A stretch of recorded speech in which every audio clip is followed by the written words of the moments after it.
A man walks into a Target at 3 in the morning after 30 hours without sleep, heads straight for the skincare aisle, and buys a bottle of Nair hair removal cream that he is about to apply to the most vulnerable part of his body.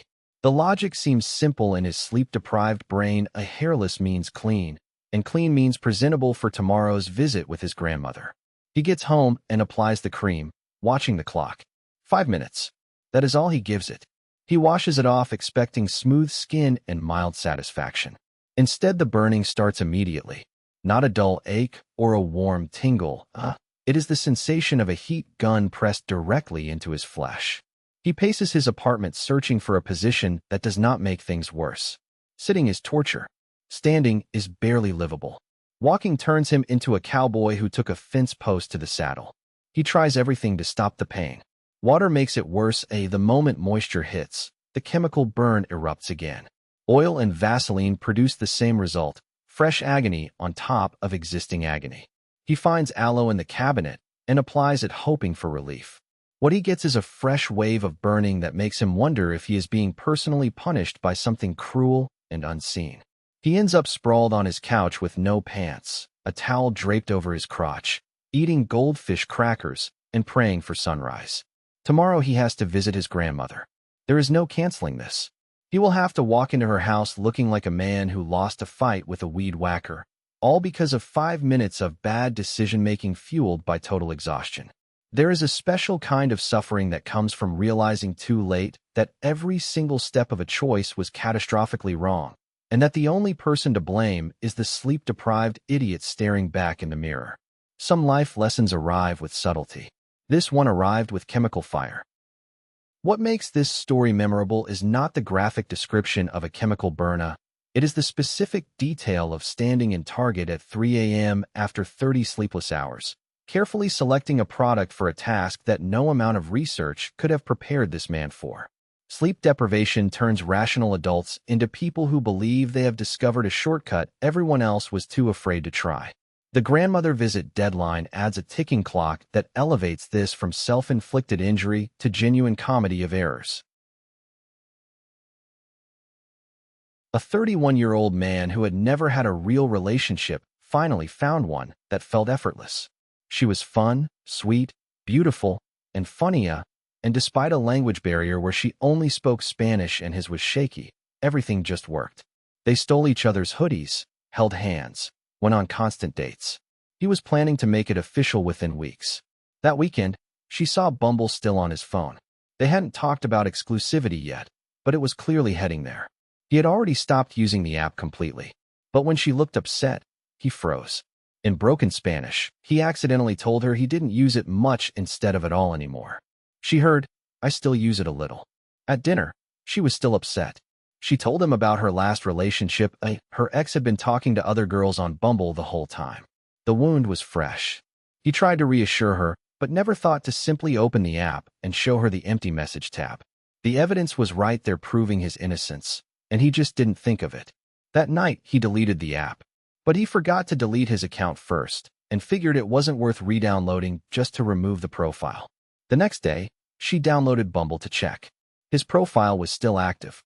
When she asked if he'd deleted the app, he said yes 2 days ago. She told him she had just seen his profile that morning. He was telling the truth. He wasn't talking to anyone else. He had just fumbled every single opportunity to prove it, until there was no opportunity left. Sometimes the universe doesn't punish you for doing something wrong. It punishes you for being too slow to defend yourself when you're innocent. The language barrier is the unsung villain here. In high-stakes emotional moments, even native speakers fumble for the right words. Add a second language under pressure, and a harmless clarification like, "I don't use it at all," warps into "I don't use it much," two completely different messages. The same barrier that made their connection feel novel also made it defenseless.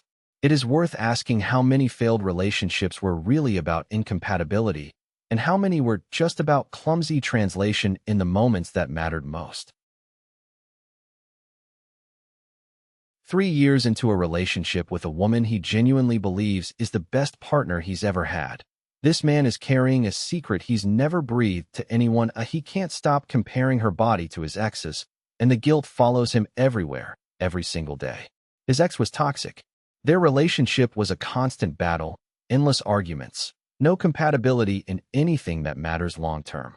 But physically, she was everything he'd ever been attracted to: a curvy, thick, his exact type, the kind of body that stopped him in his tracks.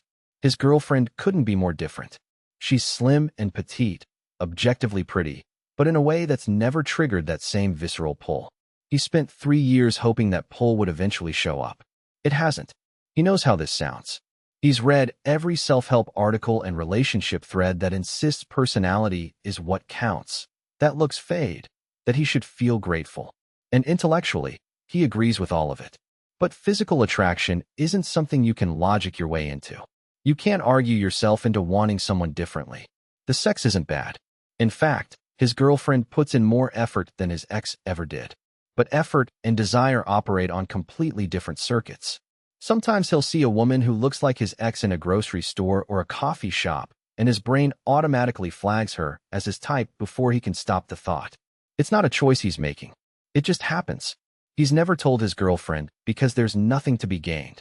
She can't reshape her body to match a preference he's never even admitted out loud. It would only destroy her confidence and damage everything they've built. So after almost 3 years, he's still circling the same question. Are you supposed to accept that the physical attraction isn't there when the rest of the relationship is exactly what you wanted? Everyone says looks fade and love deepens. But he's been waiting for that shift to happen, and 3 years in, he's starting to wonder if it ever will. What makes this particularly uncomfortable is that he's not asking whether he should leave he's asking whether he should feel guilty for wanting something he can't control. The real tension isn't between his girlfriend and his ex at all. It's between his rational brain, which recognizes he has something good, and the part of him that doesn't negotiate. Most relationship discourse dismisses physical attraction as shallow, but dismissing it doesn't make it stop matching. It just makes people feel broken for caring. One particular YouTube account always featured the same earnest face, a man named Professor Jiang Zukin, but his anonymous partner operated under dozens of different handles, posting across territory designed to inflame American divisions. Gun rights, Iran war, oil crises. Each video framed to sound like grassroots American opinion, but the fingerprints were identical. Coordinated timing, identical talking points, and a relentless upload schedule no single creator could sustain. The deeper the original poster dug, the worse it got. These weren't two random guys with strong opinions. They were part of a serious AI-driven propaganda effort targeting American viewers across hundreds of videos. The algorithm was their delivery system. Each new handle would start small, build a tiny following, then pivot hard into divisive topics. By the time one channel got flagged, 3 more had already sprung up. The conflict hit hard when the original poster realized the sheer scale of it. Profiling every account, tracing the network, documenting the patterns, it became a full-time obsession. One person against what looked like a machine.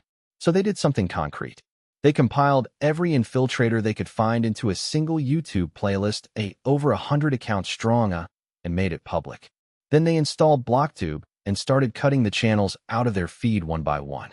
The playlist went live and began picking up views.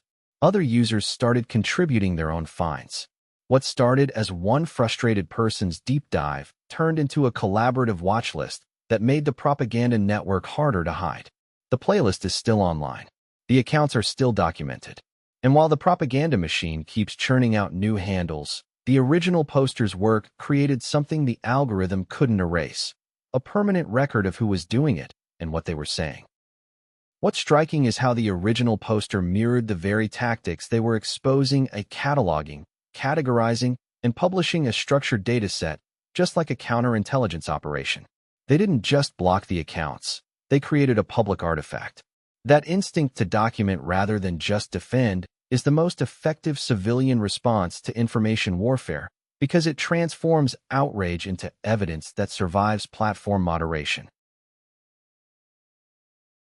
His phone buzzed so many times in succession that he thought it was malfunctioning. 100 likes from strangers in under 20 minutes on an app he'd never heard of until that morning. He was 17, still 2 months from his 18th birthday, and his mother's overdue electric bill sat on the kitchen counter like a countdown. Someone at school had mentioned the app as a joke, but he downloaded it with desperate curiosity and created a profile using his real photos. The likes kept climbing at 200 by the end of the first hour, and he realized that being young and conventionally attractive on a platform full of wealthy older men was an imbalance he could exploit. He filtered for someone with obvious money, someone who seemed patient and discreet. After weeks of careful conversation, he found a man in his 40s who lived in a penthouse overlooking the river. The man didn't ask questions about his age. They agreed to meet at the apartment on a Friday evening. When he arrived and saw the marble floors, the floor-to-ceiling windows glowing with city lights, and a bottle of wine already open on the counter, the weight of what he was about to do hit him physically. His hands trembled as he set his bag down. The encounter lasted 40 minutes. When it was over, he sat in his car in the parking garage and stared at the steering wheel for a long time. $10,000 had been wired to his account before he even started the engine. For a week, the money felt like salvation. His mother's bills were paid, the electricity stayed on, and no one asked questions.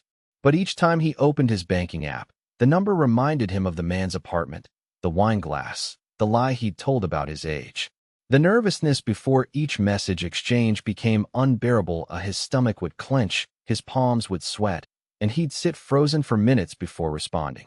After a month, he deleted the app and stopped responding. The money was gone, spent on practical things that couldn't be returned, but the shame stayed in his chest like a stone. He'd gotten exactly what he wanted, and it had cost him something he couldn't name or recover. What strikes me about this story isn't the act itself, but the aftermath of the way the money vanished into ordinary bills while the shame remained permanent.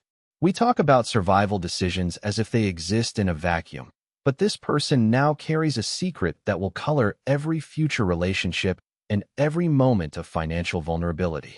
The real cost wasn't the sex work. It was learning at 17 that desperation will make you someone you don't recognize, and that lesson doesn't come with a refund option.